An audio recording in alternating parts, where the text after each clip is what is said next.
قبر کی آخری سلیب ہٹا کر قبر کے اندر داخل ہوتا ہے اور پھر لڑکیوں کے ساتھ زنا کرتا ہے. وہ کیسے میت دفن ہوتی تھی، میت آتی تھی عورت کی تو اس کو دفناتے تھے سمجھو، اور مغرب کے بعد سمجھو اس کے ساتھ وہ غلط کام ہوتا تھا، کارروائی کرتے تھے.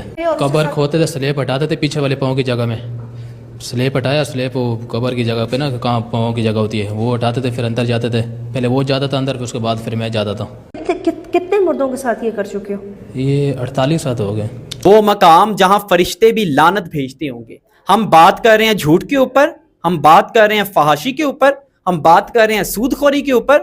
ہم بہت آگے نکل چکے ہیں. پاکستان میں ہر سال ہزاروں لڑکیوں کی جو لاشیں ہیں نا وہ بغیر ورثہ کے دفن کی جاتی ہیں، اور ان میں سے کتنی محفوظ ہیں کوئی پتہ نہیں ہے. پچھلے سال بھی چند لاشوں کی بے حرمتی کا کیس سامنے آیا تھا لیکن کوئی ایکشن نہیں ہوا. ہم ہر روز 10 بار ایجوکیشن سسٹم کو کوستے ہیں اور خود گھر میں بیٹھ کے نورا فتح کا ڈانس دیکھتے ہیں اور بچوں کو کہتے ہیں سٹڈی پہ فوکس کرو. یہ قوم صرف مہنگائی کی وجہ سے نہیں مر رہی، یہ قوم اپنی اخلاقیات اور روایات کو توڑنے کی وجہ سے مر رہی. اور یہ ویڈیو دیکھنے کے بعد اور اس پہ ویڈیو بنانے کے بعد نا میرے پاس الفاظ ہی نہیں تھے اسکرپٹ لکھنے کے لیے کہ میں کیا بولوں اس کے اوپر.